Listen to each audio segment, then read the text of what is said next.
So you're telling me you took two victims out of a house, Yes, sir. shook it off, and just switched gears and started fighting fire? Yes, sir.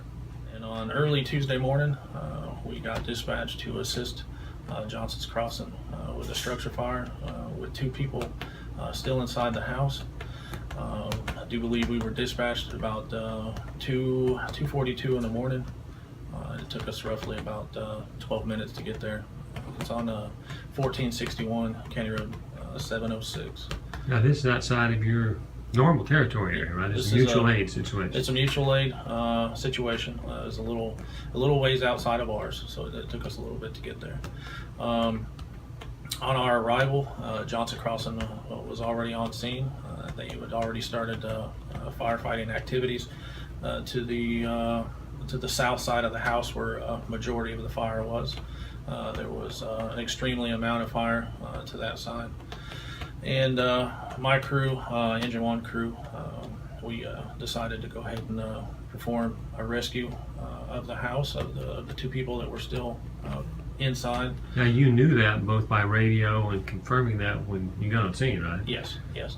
We were told en route that there were still two people inside, and it was confirmed when we got on scene through the sheriff's office and city PD that was already there, that had talked to the family members that had made it out. And once there, myself and firefighter Miller proceeded to get all of our equipment and gear that we were going to need to perform that rescue. Johnson Crossman was on scene already actively fighting the fire. Our lieutenant and the other firefighter Miller, we grabbed a ladder off the back of the truck and placed it through a window, and they made entry into the house to rescue or attempt to rescue the victims inside. And we initially made entry where we were told that one of the victims might be, which was in a bedroom on the north side of the house. So we proceeded there, placed a ladder in the window, climbed through the window. We encountered heavy smoke, thick black smoke it was pretty much to the floor. We started our search there in that room. Didn't find anything. Firefighter Miller exited the room to reposition the ladder to the next room. And this is all happening outside. When you say ladder, you're on the exterior of the home, right? Yeah, we were on the exterior of the house. We placed a ladder in the window to help us gain entry into the house. It was about a 5-foot difference between the window and the ground, so it just helped us get inside the house. Firefighter Miller exited through the window down the ladder to reposition the ladder to the next window, while I stayed inside and went through the hallway to the next room, still inside the house. Looked down the hallway. There was heavy fire conditions down the hallway, still very heavy smoke. Made entry into the second room and found our first victim there just in front of her bed on the floor. At that time, as I found her, my firefighter Miller, he was breaking through the window and placing the ladder. I picked her up, got her to the window, handed her out to the firefighter that was waiting for her there on the ladder. We got her out. EMS and city PD, they were there to assist Miller on getting her, helping her, him out to get her out of the house. Now, while you're doing this search, it's heavy smoke. You're not doing it with your eyeballs, right? Right. It's pretty much by sound and feel. You're touching everything. You're feeling the bed, under the bed. You're sweeping. So yeah, you're pretty much relying on all your touch. Its visibility is pretty much zero. Once they found the victim, we extricated the victim and handed them off to Cullman EMS. When they went back inside to rescue the second victim, I went back to our truck and I gave our tank water to Johnson Crossing because they were running low on water. After I emptied my tank, me and one of the deputies tried to locate another water source. And at that time, Johnson Crossing was arriving on scene. They laid a line from a hydrant down the road, so we had water supply.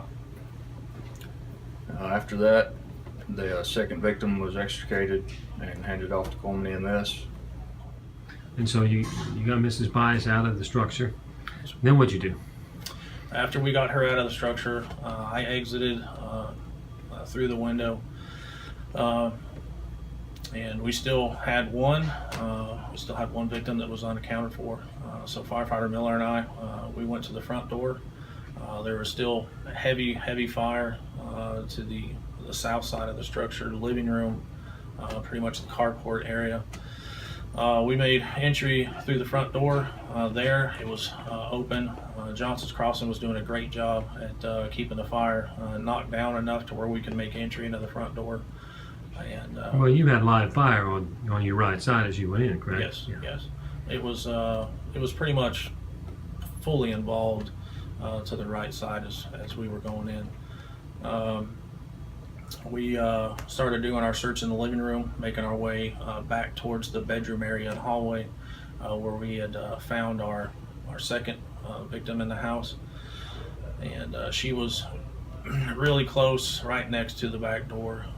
The back door was open, and she was there. That's where we found her. And firefighter Miller grabbed her and took her out the rear door and met other responders outside and helped him get her to the ambulance crew also. I was still inside continuing to search a little bit. There was a room just off to our left. It was still unknown of exactly how many people were in the house, so I wanted to continue a little bit longer to see if the house was all clear. So once I did that, I exited the structure, and then we just continued to fight the fire at that point and assist Johnson's Crossing. And after that, we actively fought the fire until it was out. Well, that was it, huh? That's pretty much it. So you do this for a living. Yes, sir. It's just not a job. Like I do interviews and do news, you fight fires, car Yes, sir. wrecks. Mm-hmm. But in this particular case, you had one deceased victim and one that was in pretty bad shape that was airlifted. What do you sir. think about afterwards? Or is it, you let yourself do that? It's just part of the job. So you're telling me you took two victims out of a house, Yes, sir. shook it off, and just switched gears and started fighting fire? Yes, sir. And then what happened there? I mean, the fire, getting some help from Johnson's Crossing, but what happened outside the structure to put out the fire? We had multiple units from across the county. Here at the city, we had 2 units, 2 of our engines there assisting in the firefighting activity. Berlin was there. Johnson's Crossing had multiple units, so it was kind of an all hands trying to extinguish that fire. We did have water issues, which it's out in the county. Most of it was just trying to get the water there, so we were shuttling water. And so it's it's out in the county, and the water's sometimes you have to do your best to get the water to it. But other than that, it took us a couple hours to completely get the fire out. But after that, it was just it's just work, doing a job, overhauling it. Well, and then you wrap up. You Yeah. used to have to come back to the fire station, clean up, Yeah. and keep working, right? Yeah, well, once we get back, I think we got back somewhere around 5 o'clock in the morning, 5:30 in the morning. We still have our equipment to get back in service and ready. We still have air packs to clean. So yeah, we 5:30 in the morning, we still have a lot to do, and then we have to get ready for shift change for the other guys to come in. So the engines have to be ready when they come in. Now, as you made this rescue entry, you got our 2 victims, took them out. Did you make any assessment as far as their medical condition, or know about their medical condition? Or is that really not on your mind? You're just trying to get people out of a burning house. Yeah, there initially it's just a matter of trying to get them out. Cullman EMS was there. They had 2 units there, so we pretty much just hand the patients off to them and let the ambulance crew take care of them. And our priority is still search and rescue and still firefighting activities. So luckily they were there. They did a fabulous job. Great crews. I do believe they airlifted Mrs. Bice's daughter to UAV. And so yeah, after that we after we hand them off to somebody else, we really don't have much contact with them after that. Well, and you know, maybe I'm putting this in the civilian mindset, but you don't have time to think about what you just did, do you? I mean, you got to get back to work and probably had another call after that, and it's part of the job, isn't it? Right, it is. You go, finish the job. You focus on what needs to be done still. There's still a lot to be taken care of, a lot of work. Well, I'll say this, as a reporter, I don't get to do what you just did. Most people have jobs. They work at Wendy's, or they work at Ray Howe, or they work wherever. They don't go do what you just did. So I think all of us who have non-life-threatening jobs are impressed by what you do. You're handling it like it's like no big deal, but it's pretty impressive. It is. It's the job. That's what we do. That's what people call for us for. Is to do those things that are dangerous. So that's just part of the job. It's another day. Lieutenant, I appreciate you talking to me. I know you're not one to talk on film. Thank you so Yes, sir. much. Thank you. Appreciate it.